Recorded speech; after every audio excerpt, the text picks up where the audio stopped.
Good morning. This is KELOLAND on the go with all you need to know in news and weather as you start your day. South Dakota Highway Patrol says no one was inside a patrol car as it was hit.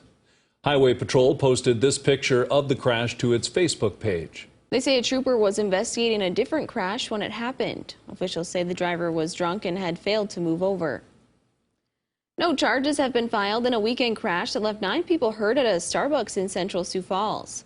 An SUV crashed into the building Saturday afternoon. Sioux Falls police say 7 people inside were hurt. One victim was a 17-year-old girl. The other 6 were adults ranging in age from 18 to 51.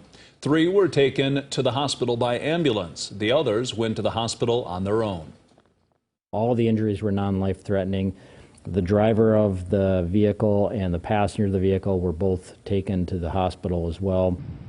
Police say the 65-year-old driver had a medical event leading up to the crash. Starbucks released a statement saying, quote, "We are grateful for the quick action of first responders."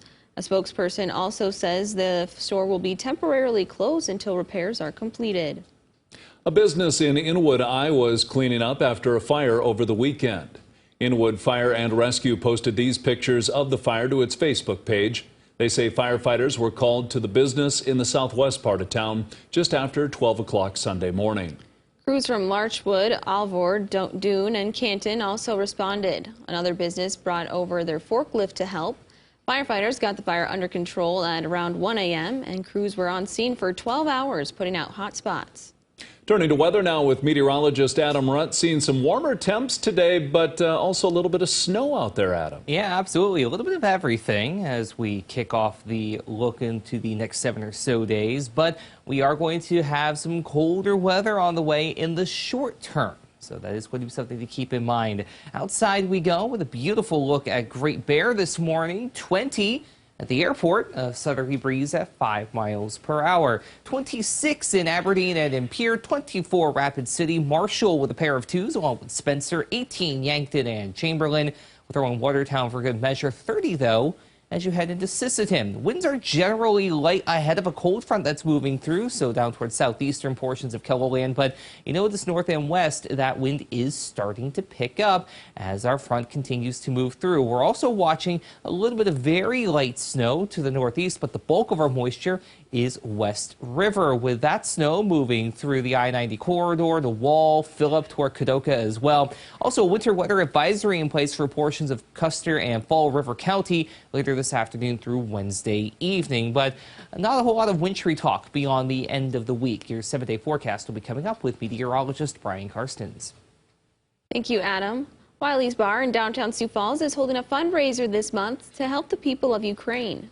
For the next 2 weeks, every mixed drink containing Tito's handmade vodka, the bar will donate $1 to 2 separate charities that are assisting the people of Ukraine. You never expect anything like this to happen where you live.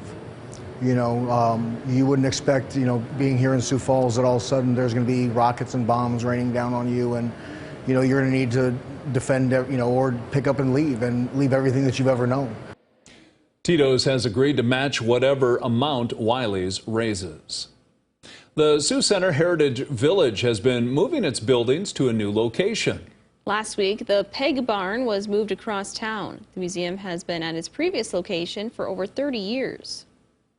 A long trip, a long history at the previous site, and we're looking for more opportunity here, better visibility, and I think it's beginning to look really, really nice here right now. They hope to have the village open to the public this fall during their fall festival. After 3 days of basketball, the men's and women's Summit League tournament champions will be crowned today. First, the SDSU and USD women will meet at 1 p.m. That game will air on ESPNU.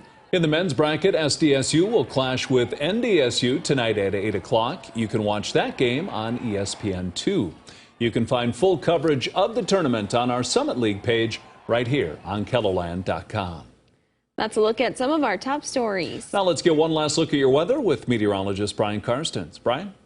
All right, weather today, tracking that snow in the west that's been accumulating Rapid City up into the northern and central Black Hills. Now, some of this extending towards Sioux Falls through early afternoon. We need to continue to mention that also as the front passes through. The wind is picking up out of the northwest at a good solid 20 to 35 miles per hour. Now, temperatures initially not all that cold, but overnight we're going to see colder numbers trending here. A lot of single digits for lows in the north and west.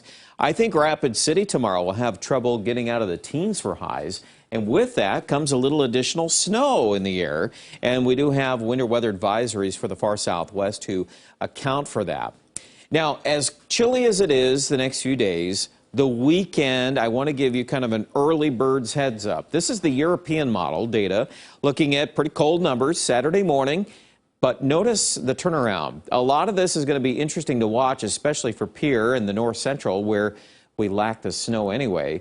Could we hit 60? It's something we're considering. We're also watching Sioux Falls and raising the highs into the 40s. That's also a trend to continue to watch. And then on Sunday, well, it's March and it can bounce back pretty quickly. We'll see if we can hit 50-degree levels. I might say 60s are a stretch, but sure looks like we're trending in that direction. The pull is there. So I would think that at this point, everything's aligning for next week to being significantly warmer. That's a big piece of weather news for you. 30s today, northwest winds will make it feel colder with the passing snow showers and flurries. Relatively dry the next 6 days, even early next week. What we get on Monday may be just a slight setback in what's going to be an overall warming trend starting on Saturday. And again, we'll continue to watch the pacing of that. If we need to accelerate that, we'll be adjusting days 5, 6, and 7. For now, Aberdeen, I think solidly at least in the mid-40s by Sunday. Again, dry weather and dry ground's going to really feed into this whole story here as Pierre will jump too as we get into the weekend. Same thing, we'll be watching the throttle on that, see if we have to adjust those numbers a little higher. Rapid City, it's cold out the gate here. We've got 17 tomorrow. Light snow's back, but really that's kind of the bottom of the barrel the next 3-4 days. And then after that, we go back to a milder pattern. Check out details online at KELOLAND.com.